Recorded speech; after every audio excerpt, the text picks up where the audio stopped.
Your posts.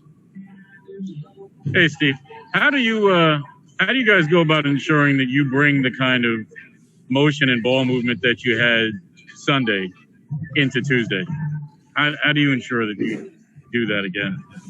I don't know that we can ensure it. Those are habits that need to be formed over time. Hopefully we're inching towards that, but you have to go out and do it night after night to build that type of thing. I think it's the type of thing that takes teams usually a long period of time to make sure that they kind of have that identity and feel for what they're trying to accomplish offensively. Like as we know, this rotation, our rotation for the playoffs, we played 4 games together. So I don't know about ensure, but push, cajole, provoke. That's kind of more the message for us. Michael Grady, Yes Network. Hey, Coach. The stats, the mind-blowing stats, kind of speak for themselves. But what intangible was present in Game 4 that you don't believe was there in Game 3? Yeah, I thought there was a willingness to give the ball up quickly and often. I think in Game 3 it was like we held the ball in the kind of thought of trying to solve every problem, and sometimes you just need to play, trust, move it, give it, get it back, move it again, and play. And so, with the players we have that are so good with the ball, it's not going to be the Princeton offense, but it can be sharp, and it can be cutthroat in just simple, quick actions. So I thought the guys were really good at just sharing, moving it around, making quick decisions, and making it very difficult to defend them. What has your experience taught you about closeout games? Yeah, they can be the toughest game, no matter what. The team with their back against the wall, they have nothing to lose. They have one last chance, and they can get incredibly hot and confident, and the rim can get big because they know that summer's around the corner, and this is their last chance. So it can be the hardest game to close out. I think it's a test to your approach and your mentality, and having that just that competitive fire and will to do the job and to not relent in any way and not take anything for granted. Ryan Mahoney, Associated Press.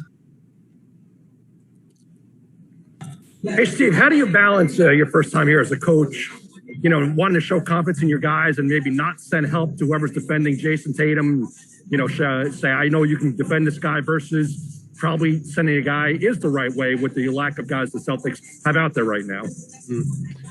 Yeah, I mean, we're not afraid to send help. It's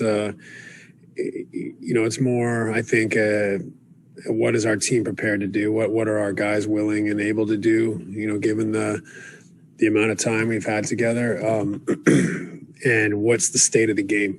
Are we in a desperate position where we need to send help, or are we, able to weather, a tough patch from Tatum? So I think, we're willing as a coaching staff to do that. It's a matter of all the other parameters and context as to when and how we do it. Malika Andrews, ESPN. Steve, we talked kind of over and over again about the lack of time that these guys have had together on the court, but I'm wondering, because it's a little bit more now and it'll be a little bit more again and again and again, can you see that comfort growing or changing in any tangible way? Or is there a point that you think you'll get to where it's like, yeah, we've got this now. We don't need to be talking about the number of games. Yeah, I mean, I don't love talking about the number of games. It is what it is. This is, I mean, whatever you end up playing in the playoffs, if you go all the way, if it's 20 to 20, whatever, 8 games or whatever it is,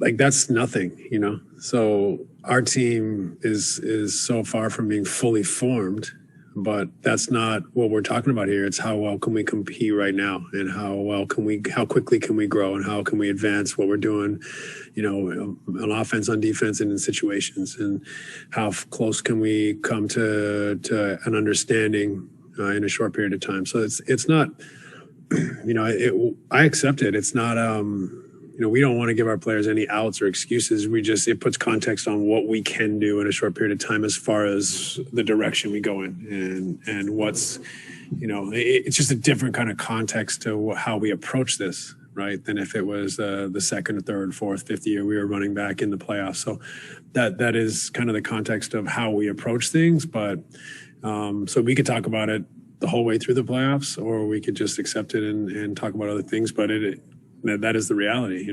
These things take time. Christian Winfield, New York Daily News. Hey, Coach, I've got two for you.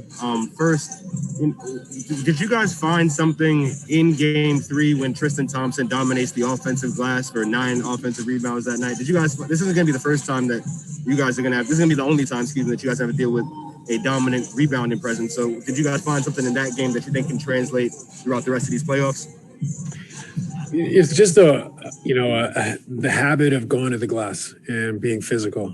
He's can really affect games on the offensive boards, as we all know, with his physicality and toughness, and that's his focus. And so we have to match that focus, and it can't just be one guy. He's the type of guy that's he's gonna push and shove and root you under the basket. And we don't have a lot of guys that are as physical in their makeup as he is. So we need 1 or 2 or 3 guys down there, 2 or 3 or more guys down there, not just one guy. So it's about habit forming. It's about the diligence to know the game plan, to get back on the glass, and to help your teammates. And if we are diligent with that thought process and that habit, or that becomes a habit, I think we can handle it. At least survive it. But if we're not, we take it for granted. If we just watch the ball go up and don't get back in numbers, if we aren't physical, if we're just there, that's when he can have a big game.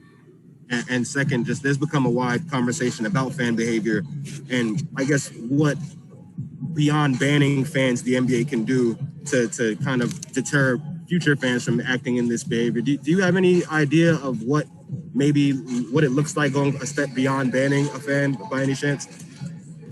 Yeah, I don't know. I mean, it's a hard thing to do, especially in the short term, to account for everyone in the stands. This type of stuff. I mean, it's happening more frequently right now in an NBA playoff context, but this type of stuff has happened forever. And so, we've had a little cluster of events that are unacceptable, and we'd like for that to not be a part of the experience at our games. But there's not always like a magic pill. Like, I don't know what we can do in the short term other than banning people. So it might take some time before kind of we find some solutions to eradicate it, or to have a little bit more control over those situations. But it's just it's happened forever. We just have a cluster right now, and we just hope it doesn't become more of a trend. And but there's no like quick solution, I don't think. Greg Logan, Newsday. Steve, how do you go about evaluating your defense? You gave up 126 points the other night, and yet Harden said he felt that the defense kind of fed into the efficient offense, and you got big time separation in the second and third quarters. So how do you look at your defense and know that it's producing the way you need it to?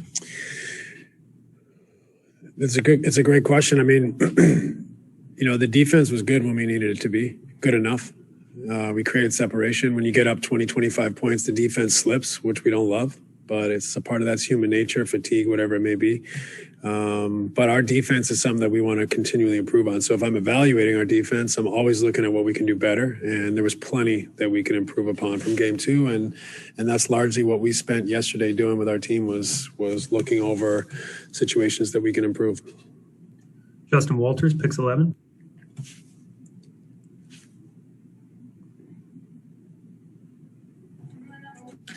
Hi, Steve. Sorry about that Wi-Fi issues. Because of the way Game 4 ended, do you sense that there's an extra sense of urgency or even motivation by your team to want to get this over with and not head back to Boston?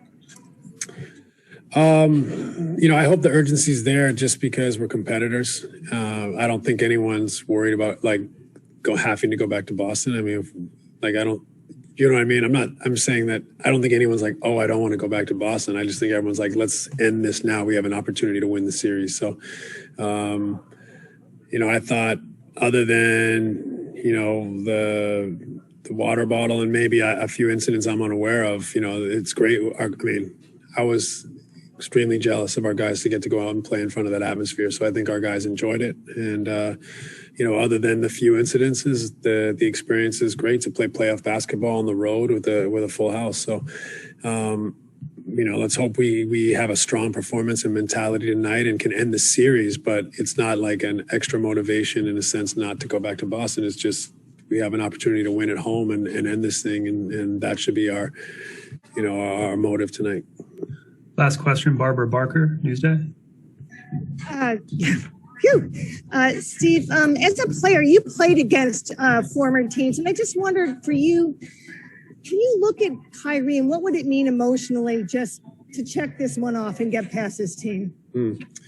Yeah, I think it would be nice for him to finish this and get that whole Boston experience in a sense behind him. That happened to me going back and playing Dallas in the playoffs the first year. It's and I don't know if he feels the same way, to be honest, but there is a little bit more to it. For me, I spent 6 years in Dallas, 6 very important and impressionable years, influential years in my career. So there was a lot of kind of, what's the word I want to say, awkward, strange feelings in that experience. So I don't know how much of that he feels. I haven't really talked to him about it. But I'd imagine there would be another element of closure in a sense to finish the series off. Thanks, Coach. Appreciate it. Yeah. Thanks, everybody.